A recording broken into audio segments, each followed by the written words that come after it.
50 million plus budgets for schools without paying salaries. So that Rugby has become an expensive game. definitely very expensive. Women's rugby, we are hoping to do another women's tournament. Schools tournament for women are not in the standard. Sevens or 15s, where is the future? Sevens.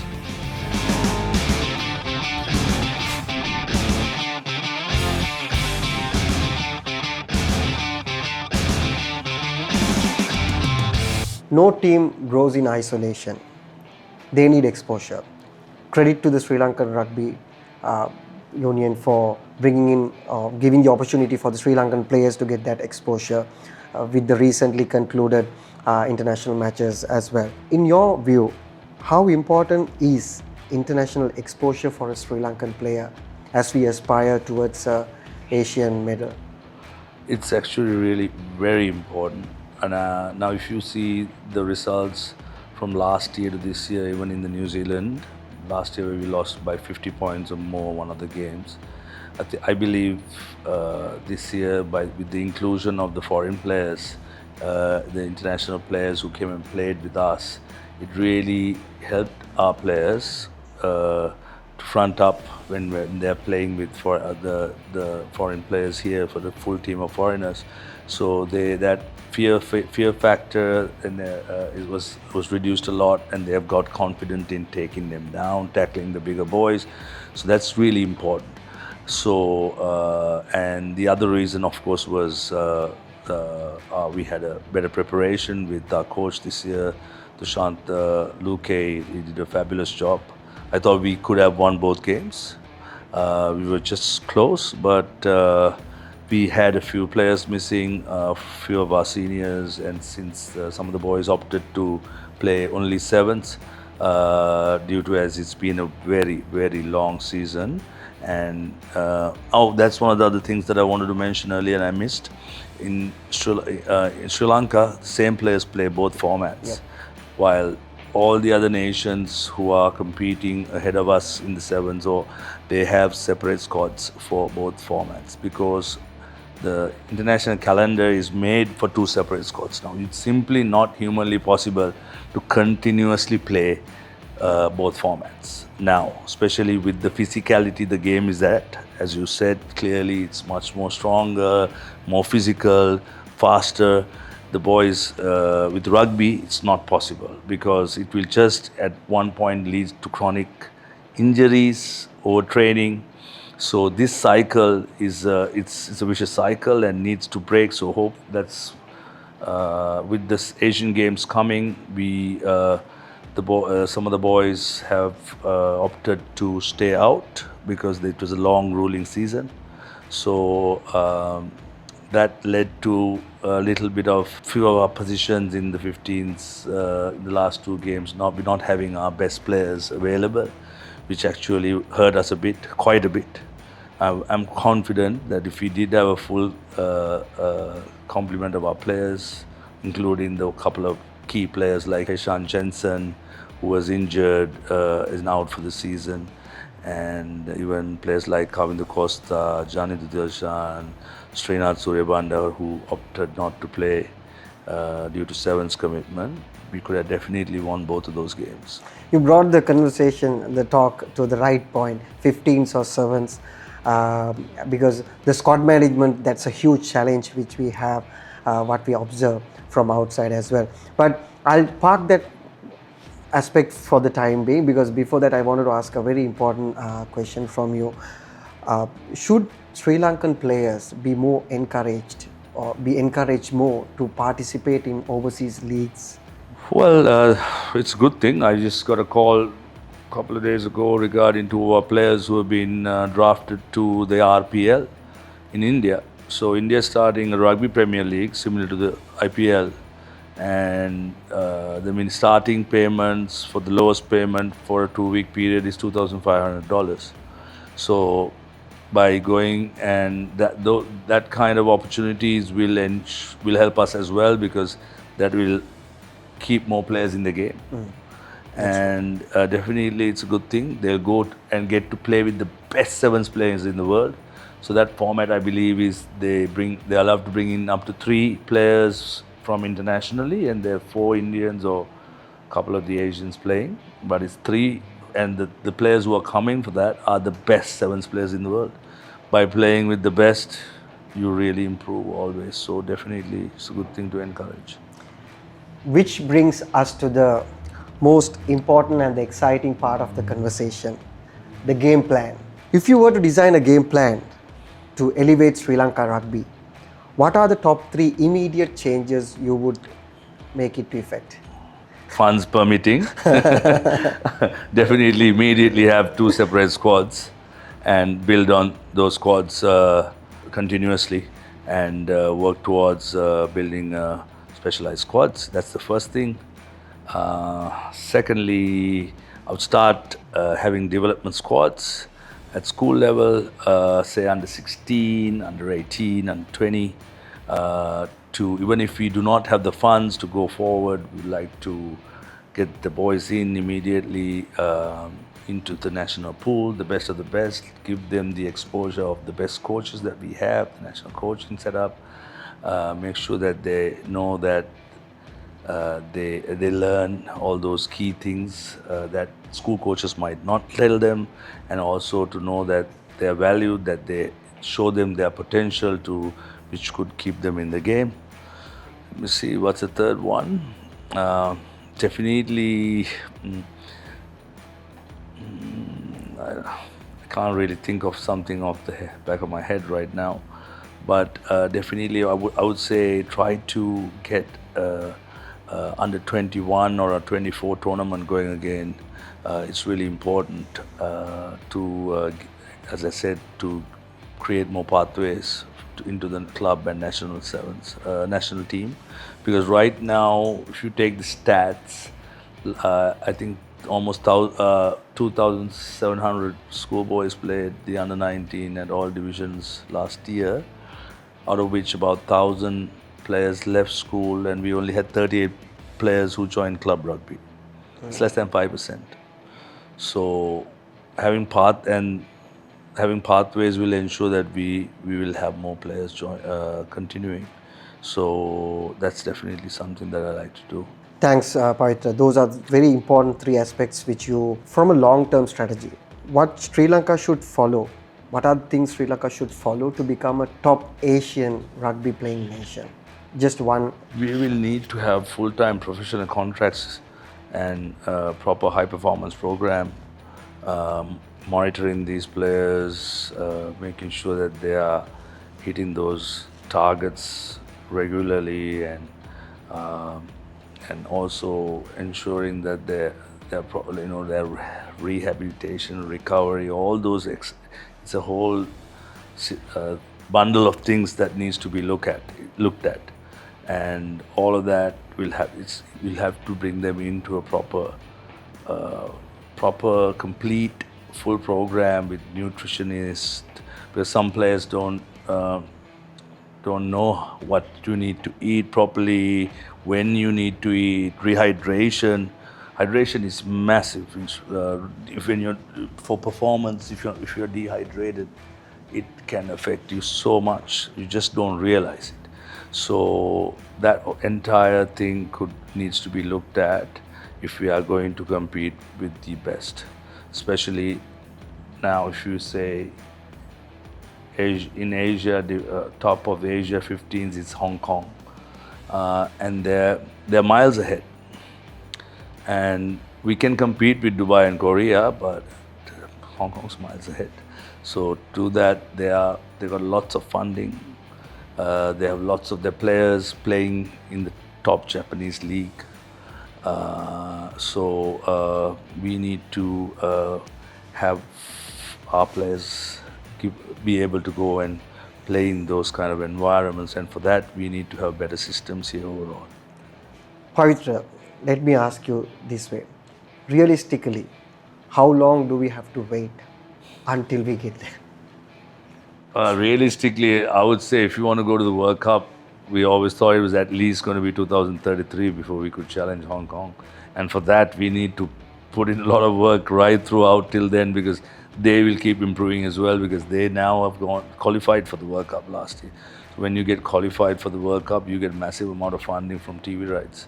So they will not want to come down from there, and they will play with better players and better opposition, and they will only continue to improve. So for us, we will need to definitely up our game and put a plan in motion, and I would say realistically 2033 before we can challenge them. In terms of schools rugby, when we do the analysis for the last 10, 15 years or 20 years, we've seen like the league championship has been moving around within the top 4 to 5 schools. What are the other schools should do to get it beyond? Most of the top schools are poaching a lot, so it's not easy, and it's not something that anyone can stop either, because you can't stop a player from getting a better education and a better school, and it's directly helps them with their life. So and they're all players would like to come and play in, say, St. Peter's or Royal or something like that. Trinity takes a lot of players. So it's not easy for the others to maintain, because the players they build at the junior levels, as soon as they play well at age grade tournaments, they get picked up by these top schools, which is one of the main reasons why you will see that the same schools are winning. Plus also they have massive budgets. They have 50 million plus budgets for schools without paying salaries. So that's a lot. That's a professional setup pretty much. So that's much more funding than club teams have, because the club teams have to pay salaries. And I know most club teams are going with around 50 or less as a budget. So it's not easy for the others to compete with that kind of money. So that would be supplements to training to video footage. So they even video their practices for analysis. It's that level. So that doesn't happen at club either, and that doesn't even happen at Sri Lankan practice, national practice at the moment. So that's a very high level of funding. It's not easy. Same problem we will have with Hong Kong, as I said. They have tons of money. And if you take China for an example, in the sevens, when we played China, like, we smashed China those days. But they've come so far, they've gone so far, they're spending so much money in their programs. They're touring all over the world, playing, and they have separate 7 squad. All of them are professional athletes. They are properly on proper nutrition plans, supplement plans, proper rehab programs for them, and their main goal is to play rugby. Is it correct for me to say that rugby has become an expensive game? Definitely very expensive, especially with the operation costs. And it's very hard to get an insurance in Sri Lanka now for rugby. Only a couple of people who are giving it out, because injuries are very common. A couple of years back, during one of the previous sports ministers' era, there was a insurance scheme which was introduced for schools rugby. Is it effective now? I don't think it is. I'm not aware of it. And schools rugby does not directly fall under us, even though it actually should. It falls in Sri Lanka. There is the education ministry and sports ministry scenario, so that it doesn't really directly come with us. But I don't believe that there is a policy such as that. Okay.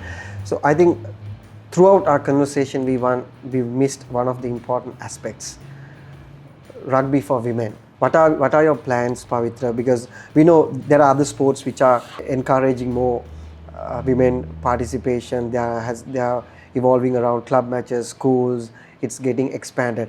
What are your plans? Good question. If you look back at the SLR 7 series in March, as we had only 3 clubs playing women's rugby, we introduced a provincial tournament into the club tournament to ensure more participation and to increase, to identify potential players for the national squad. And we had 8 provincial teams, 2 from North-Western province, then 2 from Uva, one from Southern province, one from Western province, one from the Eastern province. And these 8 teams participated over 2 legs, and we had some really good young talent in these teams, out of which I think almost 8 to 10 players were selected to the national pool. So that was really great. And we are hoping to do another women's tournament, this time for under 18s, in the next couple of months, probably August.